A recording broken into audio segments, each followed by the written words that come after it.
no entendemos los tiempos de Dios, pero también no hemos entendido la fiesta del Señor, en el cual el Nuevo Testamento dice que son sombras proféticas de cosas por venir. Las profecías en las fiestas del Señor, presentado por Michael Root. Shalom, soy Michael Root y les hablo desde los jardines Ofel del Parque Arqueológico en el Monte Moriah, en la antigua ciudad de Jerusalén. Fue sobre esta cima de esta montaña donde casi todos los profetas de Israel se presentaron ante el Sanedrín, los 70 ancianos gobernantes de Israel y los escribas. La labor del Sanedrín consistía en escuchar a cualquiera que afirmase tener un mensaje del Señor, y una de las labores de los escribas era dejar constancia escrita de los mensajes, protegiéndolos hasta el momento que se demostrase si era verdadero o falso. Muchos de los profetas que recibieron revelaciones divinas y se ascendieron al monte del templo para que escuchar su mensaje, nunca ascendieron con vida de Jerusalén. El mensaje que proclamaron a los dirigentes religiosos y políticos de su época era tan duro que los atrincherados agentes del poder reaccionaron matando al profeta. Yeshayahu, Isaías, fue un profeta respetado en Jerusalén durante la época del rey Ezequías, y los escribas escribieron fielmente las muchas revelaciones de Isaías a lo largo de los años. Pero Isaías también ofendió a una serie de personas. Profetizó acerca de una calamidad que habría de suceder, que sería el resultado directo de que los dirigentes de Israel por quebrantar el pacto establecido por el Todopoderoso con Abraham. Cuando los dirigentes religiosos se hartaron de escuchar sus diatribas, llevaron a Isaías al valle de Cedrón, le ataron y le colocaron una sierra de leñador mohosa directamente sobre su barriga. Isaías se negó a retractarse de su mensaje, de modo que lo cortaron por la mitad. Cuando se le partió la columna vertebral, Isaías quedó muerto. Pero sus palabras siguen estando entre nosotros hoy, porque las profecías de Isaías respecto a su día y su tiempo resultaron ser verdad de una exactitud de 100%. Y aunque le mataron, sabía que a fin de cuentas habían tenido un profeta viviendo entre ellos. Isaías no solo profetizó acerca de su época, sino que además vio la venida del Mesías y sucesos que aún no habían pasado, como pueda ser que el caso de Damasco dejase de ser una ciudad habitada para quedar convertida en un montón de ruinas. Algunas de las palabras de Isaías se han cumplido ya, pero hay otras que se están cumpliendo en nuestra generación. Es posible que no nos guste todo lo que dijo, pero si hacemos caso omiso a las profecías del Todopoderoso, lo haremos a nuestro propio riesgo.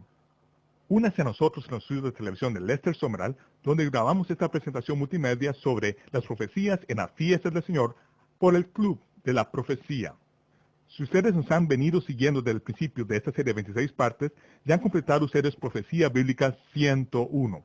Esto es Profecía Bíblica 201. Ve ahora el episodio número 15 de la serie de 26 partes sobre las profecías en las fiestas del Señor, el primer mandamiento del Mesías: no penséis. El profeta Isaías escribió por medio de revelación, acordado de las cosas pasadas de los tiempos antiguos, porque yo soy Dios y no hay otro Dios, ni nada hay semejante a mí, que anuncio lo por venir desde Bereshit, desde el principio, y desde la antigüedad lo que aún no era hecho. De modo que regresamos a donde él declaró el fin desde el principio, desde Génesis, desde Bereshit. En el capítulo 1, versículo 14 leemos: dijo luego Dios, haya lumbrera en el firmamento de los cielos para separar el día de la noche, que sirvan de señales. Y vemos en las Escrituras, como dice en los Salmos, que Él cuenta el número de las estrellas. A todas ellas llaman por sus nombres. Dios es el que nombró todas las estrellas, y fue Él quien las colocó en su curso, y los nombres originales de estas estrellas se conocen aún por toda la tierra. Si usted fuese a China y apuntase a una de las estrellas principales y preguntara el nombre de esa estrella, se lo dirían en chino. Entonces usted preguntaría, ¿qué significa ese nombre? El significado de esa estrella sería el mismo en chino que en egipcio o en latín o en hebreo, porque Dios fue el que las nombró, las estrellas antes de la Torre de Babel, y por todo el mundo los nombres y los significados de esas estrellas siguen siendo los mismos hasta el día de hoy. Como dicen las Escrituras, los cielos cuentan la gloria de Dios. Los cielos no dicen nada sobre su vida personal, pero sí acerca del plan de redención de Dios y él ha puesto su testimonio en las estrellas. Es así como los patriarcas, cientos de años antes de que se escribiese la Torá, pudiesen contar la historia de la redención a sus descendientes, generación tras generación. La historia está escrita en las estrellas, y los nombres de esas estrellas fueron transmitidos generación tras generación y permanecen ahí hasta la fecha. El firmamento muestra la obra de sus manos. En el cielo hay una constelación acerca de la cual hablamos con anterioridad, la constelación de Betula. Betula significa la Virgen. En latín se llama la constelación de Virgo, que significa la Virgen. Es lo mismo. Durante miles de años la constelación Betula se ha presentado con 5 ramas en su mano. ¿Por qué se dibujan 5 ramas en la mano de Betula? No vemos 5 estrellas ahí. No hay más que una sola estrella, pero el nombre de esa estrella es Semak. Semak. La palabra Semak en hebreo significa rama. Y los profetas la usan 5 veces en las escrituras hebreas. Cada vez que aparece la palabra Semak, se traduce al español con mayúsculas R-A-M-A, porque los rabinos judíos, así como los traductores de la Biblia, sabían que Semak, la rama justicia, se refería al Mesías, que sería el descendiente justo de la mujer. Esta simiente que le fue prometida a Eva en el huerto del Edén. Vemos que cada vez que los profetas hablan acerca de la Semak, está en mayúscula, como dice en Jeremías capítulo 23, 5, levantaré a David. David es el rey de Israel. Levantaré a David un Semak justo, rama justa. Semak justo. Hatzeret Semak. Hatzeret Semak. El renuevo justo, que es el rey que reinará y prosperará y hará juicio y justicia en la tierra. Vemos que la palabra Semak aparece 5 veces, porque están relacionadas con el ministerio del Mesías, según vemos en los 5 evangelios del Nuevo Testamento. Vemos en Mateo que él es el Semak o la rama de justicia, que es el rey. Esto nos habla del rey del cielo que establece las normas del reino de los cielos. En Marcos muestra la rama de justicia que es el siervo, el siervo. No menciona antecedentes familiares, solo le muestra a él como el siervo. La expresión es directa, enseguida, inmediatamente, sin demora. Él está ocupado, está haciendo cosas. Marcos es el evangelio más corto. En Lucas es el renuevo justo, que es el Hijo del Hombre. Y esta expresión aparece por todo el evangelio de Lucas, y en Juan él es la rama de justicia, que es el sacrificio de la expiación, el Hijo de Dios. Y después, en el 5º evangelio, el evangelio de la revelación. Y sí, evangelio significa buenas nuevas, y revelación, apocalipsis, son las buenas nuevas para los que aman su venida. Él es el renuevo de justicia, que es el juez. Así que aquí tenemos los 5 Semak, sus usos y cómo aparecen en el Nuevo Testamento. Al igual que Jeremías habla sobre un renuevo justo, un rey que reinará y prosperará, en el capítulo 5 del Evangelio de Mateo, las buenas nuevas de Mateo, empezamos a leer acerca del Rey del cielo, que establece normas del reino de los cielos. Es en ese Evangelio donde vemos el nacimiento del Rey justo. En el libro de Apocalipsis, acerca del cual hablamos antes, vemos que hubo una gran señal en los cielos. Una mujer, Betula, vestida de sol, con la luna debajo de sus pies y sobre su cabeza una corona de 2 estrellas, estaba encinta, gritaba con dolor de parto en angustia del alumbramiento. Ella dio a luz un hijo varón que va a regir a todas las naciones con varas de hierro. El primer indicio de la luna nueva apareció bajo los pies de Betula el 1 de Tishrei de 1998, es cuando la estrella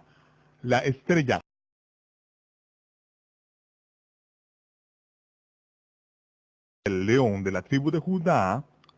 La constelación Ariel representa al león de la tribu de Judá, y entre los pies de Judá hay una estrella llamada Hamalek, el rey.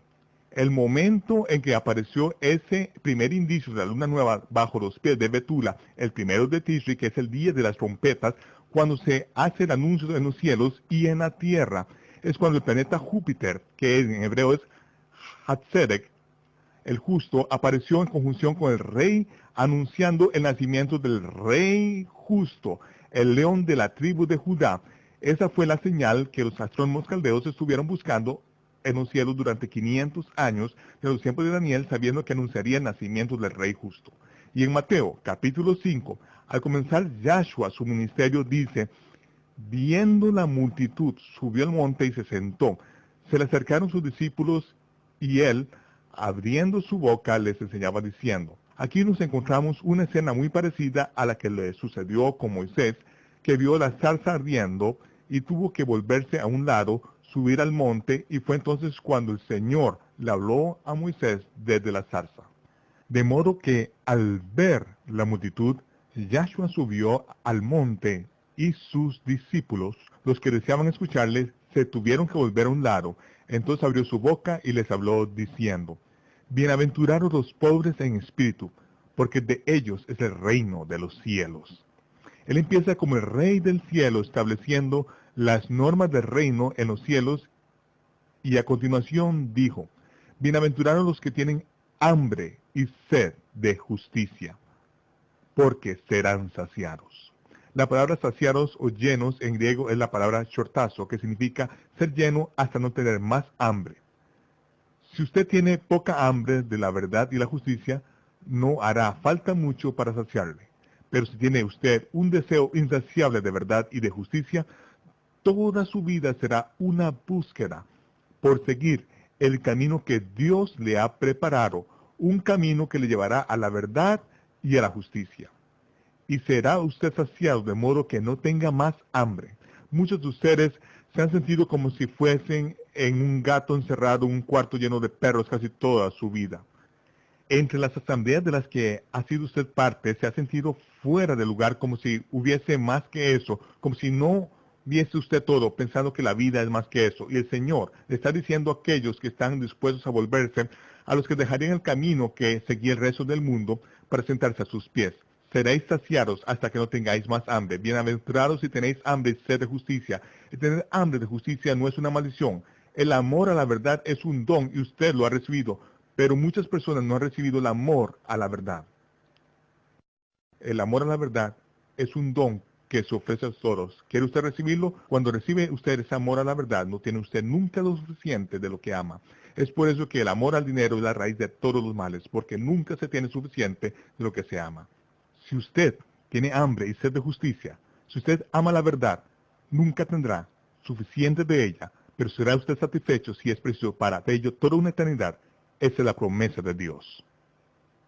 Y Yahshua dijo: no penséis. Continuó diciendo en Mateo 5:17. Este parece ser con frecuencia el lema de la iglesia occidental gentil. No penséis. Pero no nos detendremos ahí. Nos gusta leer todo el contexto para entender su verdadero significado. No penséis que he venido a abolir la ley, la Torá o los profetas. No he venido a abolir, sino a cumplir. Al principio de su ministerio, la primera vez que se hace a un lado y sube al monte con una multitud de personas rodeándole, empieza a fijar las normas del reino. Abre su boca y les explica, animándoles, empezando por el principio mismo diciendo: no penséis ni por un momento, por mucho que escuchéis decir a otros que he venido a destruir la Torá o los profetas. No he venido a abolir la Torá o los profetas. He venido a cumplir, para completar, para saciar.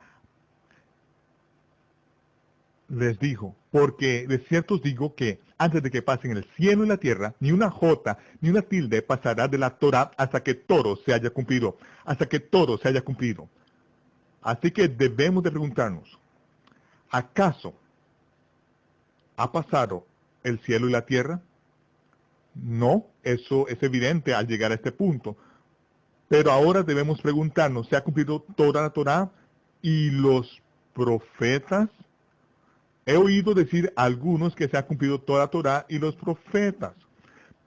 Vemos lo que dicen las Escrituras al respecto, porque Yahshua hace una advertencia bastante severa aquí, de manera que cualquiera que quebrante uno de esos mandamientos muy pequeños, de que está hablando, de los mandamientos en la Torá y los profetas, cualquiera que quebrante uno de esos mandamientos muy pequeños, así enseña a los hombres muy pequeños, será llamado en el reino de los cielos. Pero cualquiera que los cumpla y los enseñe, este será llamado grande en el reino de los cielos. No hay duda que no será llamado grande en el planeta Tierra, de modo que tendrá usted que esperar hasta el cielo para alguien le llame grande, así que preguntarnos, ¿se ha cumplido toda la Torá y los profetas? Volvamos al libro de Lucas para comenzar este emocionante viaje. Yahshua estaba en el desierto siendo tentado por el demonio. Él venció las tentaciones y regresó del desierto. Se informó que se difundió su fama de Jesús, Yahshua, por toda la tierra de alrededor. Enseñaba en las sinagogas de ellos y era glorificado por todos. ¿Pero qué fue lo que motivó su fama? Cuando iba a sus sinagogas, abría y explicaba la Torá de modo que la entendiesen. Entre los judíos siempre ha habido espacio de sobra en desacuerdo y para discutir acerca de la Biblia. Y la correcta interpretación de las Escrituras, se dice que con frecuencia si hay dos judíos en un cuarto habrá al menos tres opiniones. Y es verdad, porque con frecuencia no están de acuerdo y a veces los argumentos son bastante acalorados, pero al fin del argumento es cuando venga el Mesías, él interpretará la Torá. Y eso es suficiente. Es posible que tengamos diferentes opiniones sobre muchos temas y si usted y yo no podemos encontrar algo en lo que no estemos de acuerdo durante los primeros 3 minutos de conocernos, ninguno de los dos es demasiado inteligente. Pero no es nuestro propósito no estar de acuerdo el uno con el otro. Nuestro objetivo es entender y aprender el uno del otro y descubrir la provisión mutua que podemos. Reconocemos que los israelitas entendían que cuando viniese el Mesías, él interpretaría la Torá. Y vemos que cuando Yahshua iba y enseñaba en las sinagogas, el pueblo entraba y le escuchaba. Al interpretar la Torá, ponía al descubierto las normas y ordenanzas, las doctrinas y los mandamientos de los dirigentes religiosos de su época. Los ponía al descubierto a fin de revelar el corazón de la Torá, no la letra de la ley, sino el corazón de la Torá, las cosas que Dios realmente deseaba que su pueblo entendiese, eliminando las cargas entre ellos que se veían liberados después de haber estado bajo la doctrina, los mandamientos y las presiones religiosas que los hombres estaban ejerciendo sobre ellos con el fin de controlarles. Se habían criado en un sistema religioso que, hiciesen lo que hiciesen, hacía imposible cumplir todas las normas y las ordenanzas. Recuerde las palabras de Yahshua. A los dirigentes religiosos atan cargas pesadas y difíciles de llevar y las ponen sobre los hombros de los hombres, pero ellos ni con un dedo quieren moverlas. Están controlando, manipulando, intimidando a otros y esto tiene que acabar. Las gentes le escuchaban enseñar en las sinagogas y su fama se difundió por todos los alrededores. El común del pueblo le quería.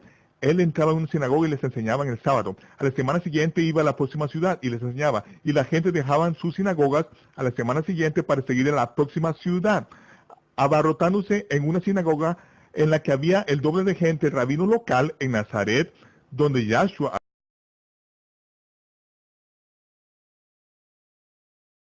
porque el resto de los asistentes se había ido.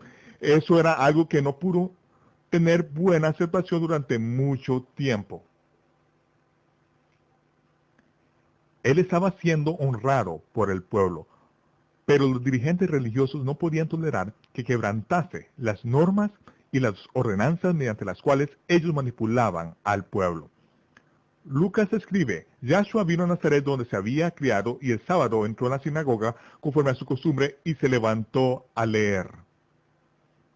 Bueno, supongo que eso resuelve el gran problema que ha estado circulando por el mundo respecto a las pulseras y camisetas que dicen WWJD, ¿qué haría Jesús? Que es una de las campañas de publicidad con más éxito que ha conseguido millones de dólares por ventas. Bueno, Esta noche vamos a dar la respuesta. Leemos: el sábado entró a la sinagoga conforme a su costumbre y se levantó a leer. ¿Qué hacía Jesús? Guardaba el sábado, guardaba las fiestas, iba a las sinagogas en sábados y leía las escrituras hebreas. Eso era lo que acostumbraba a hacer, así que hagamos nosotros lo que él hacía. Él no inventaba cosas a leer, sino que decía, está escrito. Así que volvamos a lo que él haría y lo que diría, está escrito. Es lo principal que haría Yahshua, encontraba el lugar donde estaba escrito y hacía lo que estaba escrito. Eso no depende de una interpretación personal, ni de cómo se sienta usted, de lo que cómo cree usted que lo haría Jesús. Cómo lo interpretó, está escrito. Así que el sábado entró a la sinagoga y se puso en pie para leer. Se le dio el libro del profeta Isaías, que es el rollo del profeta Yeshayahu. Isaías, Yeshayahu. Y habiendo abierto el rollo, que es todo lo que existía en aquel tiempo, no había códices ni libros, tal y como nosotros lo conocemos, solo rollos, y era rollo enorme. Recuerde que fue el eunuco etíope en el libro de Hechos, que regresaba de Jerusalén después de la fiesta, montado en un carro, era el encargado del tesoro de Candace, la reina de Etiopía, y tenía el rollo de Isaías en sus manos y lo leía. El rollo de Isaías costaría en nuestro día y tiempo unos $50,000. Eso es lo que costaría ese rollo. En aquel entonces era el salario de un hombre rico durante todo un año. Así que no muchos tenían el rollo de Isaías. Pero en esta sinagoga, que Yahshua le entregaron el rollo de Isaías, de Yeshayahu, y lo abrió y halló el lugar donde está escrito: el Espíritu del Señor está sobre mí, por cuanto me ha ungido para dar buenas nuevas a los pobres. Me ha enviado a sanar a los quebrantados de corazón, a pregonar libertad a los cautivos y vista a los ciegos, a poner en libertad a los oprimidos y a predicar el año agradable del Señor. Enrollando el libro, lo dio al ministro, al rabino, y se sentó. Los ojos de todos en la sinagoga estaban fijos en él. Cerró el rollo. Cuando acabó de leer, se detuvo. Lo entregó de nuevo al rabino y luego se sentó. Todos se quedaron mirándole fijamente, esperando las próximas palabras. Y él dijo: hoy se ha cumplido esta escritura delante de vosotros. A fin de entender la importancia de por qué hizo eso, por favor, miren todos el lugar donde está escrito en el rollo de Yeshayahu. Hágalo. Hágalo, miren dónde está escrito. Veo a muchos que miran alrededor, preguntándose dónde está. Bueno, en el rollo de Isaías no hay ni señal de capítulos ni versículos. Tiene usted que saber dónde está escrito. Puedo decirle fácilmente que es en Isaías 61, pero no sería descubrirlo. En esa cultura pocos tenían los rollos, tenían que aprenderlo de memoria y no podían costear tenerlo en sus manos. Podían ir a la sinagoga y podían aprenderlo de memoria allí, pero no podían llevárselo a casa, tenían que memorizarlo. Halló el lugar donde está escrito y lo leyó. ¿Y qué dice Isaías? En Isaías 61, es ahí donde abrió el rollo y comenzó a leer: el Espíritu del Señor Dios está sobre mí porque el Señor, Yahweh, me ha ungido, me ha enviado a predicar buenas nuevas a los pobres, a vendar a los quebrantados de corazón, a publicar libertad a los cautivos y a los prisioneros apertura de la cárcel, a proclamar el año de la buena voluntad del Señor y el día de venganza del Dios nuestro. ¿Por qué se detuvo? ¿Por qué no terminó la frase? ¿Por qué no lo hizo? Porque el Mesías no vino la primera vez a proclamar el día de la venganza de nuestro Dios. No vino como juez, no vino como el Mesías conquistador, el Mesías reinante, que haría de gobernar a todas las naciones con varas de hierro, después de destruir los gobiernos del hombre y establecer su propio reino. Cerró el libro, cerró el rollo, no vino a cumplir esa parte de la Torah y los profetas. La mitad de la Torah y la mitad de los profetas, sí, la mitad de las fiestas del Señor hablan de que el Mesías vino como siervo sufriente, como sacrificio por expiación del pecado. La otra mitad de la Torá, la otra mitad de los profetas, la otra mitad de la fiesta del Señor, hablan del Mesías como el rey que reinará sometiendo al mundo y gobernando con vara de hierro en justicia. ¿Se ha cumplido toda la Torá y los profetas? No, solo si nunca hemos leído la Torá y los profetas, la mitad de la Torá y de los profetas, sí, se ha cumplido la mitad. El Mesías ya ha venido como el siervo sufriente, pero ¿se ha cumplido el que el Mesías sea el conquistador que reine? ¿Qué dijo él? Ni una jota ni una tilde pasarán hasta que todo se haya cumplido. Necesitamos prestar atención a lo que tiene que decir el Señor. Michael Root regresará en tan solo unos momentos. La labor del profeta no es predecir el futuro. Su labor es indicar al pueblo de Dios que siga las instrucciones dadas por medio de Moisés y decirles que deben regresar y colocarse dentro de la valla protectora de la Torá. Porque la Torá es el fundamento de todas las escrituras. Así que, si no entendemos el plan de Dios como revela la Torá, podemos confundir las escrituras durante toda una vida.